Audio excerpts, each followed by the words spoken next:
এই ভিডিওতে আমরা আলোচনা করব ক্লায়েন্ট সার্ভার নেটওয়ার্ক নিয়ে। ক্লায়েন্ট সার্ভার নেটওয়ার্ক কোনো কম্পিউটারে সংরক্ষিত রিসোর্স সমূহ যদি একসাথে এবং একই সময়ে অনেক ব্যবহারকারী ব্যবহার করতে পারে বা শেয়ার করতে পারে তাকে সার্ভার বলা হয়।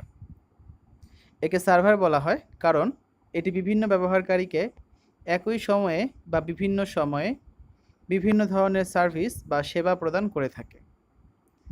সার্ভারের সাথে সংযুক্ত হয়ে যে সেবা গ্রহণ করে তাকে বলে ওয়ার্ক স্টেশন বা ক্লায়েন্ট। ক্লায়েন্ট সার্ভার নেটওয়ার্ক বাস্তবায়নে উইন্ডোজ 2000 অপারেটিং সিস্টেমটি উপযুক্ত। ব্যবহারকারী টার্মিনালের মাধ্যমে সার্ভারের সাথে সংযুক্ত হয়ে ডেটা প্রসেসের জন্য অনুরোধ পাঠায়। অনুরোধ গৃহীত হলে ক্লায়েন্ট সার্ভার ব্যবহার করতে পারে। ব্যবহারকারী বা ক্লায়েন্ট টার্মিনাল দুই ধরনের হয়, যথা ক ডাম্প টার্মিনাল, শুধুমাত্র কিবোর্ড এবং মনিটর থাকে, কোনো প্রসেসিং ইউনিট থাকে না, এবং খ স্মার্ট টার্মিনাল, কিবোর্ড, মনিটর এবং নিজস্ব প্রসেসিং ইউনিট থাকে। Peer to peer network peer to peer network পদ্ধতিতে নির্দিষ্ট কোনো সার্ভার থাকে না। এতে সংযুক্ত সকল কম্পিউটারই এই প্রোটোকল অনুসরণে সার্ভার বা ক্লায়েন্ট হিসেবে কাজ করতে পারে। পিয়ার টু পিয়ার নেটওয়ার্কের সুবিধা: 1.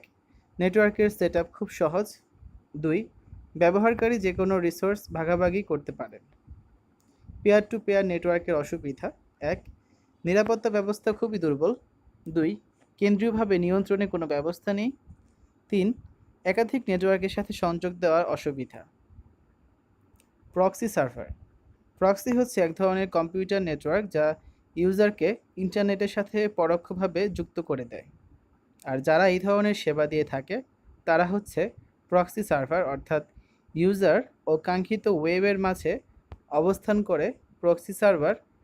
প্রক্সি সার্ভারের মাঝে অবস্থানের ফলে ইউজার ও কাঙ্ক্ষিত সাইটের মাঝে সরাসরি কোনো কানেকশন থাকে না, তাই ইউজার এর প্রকৃত তথ্য গোপন থাকে।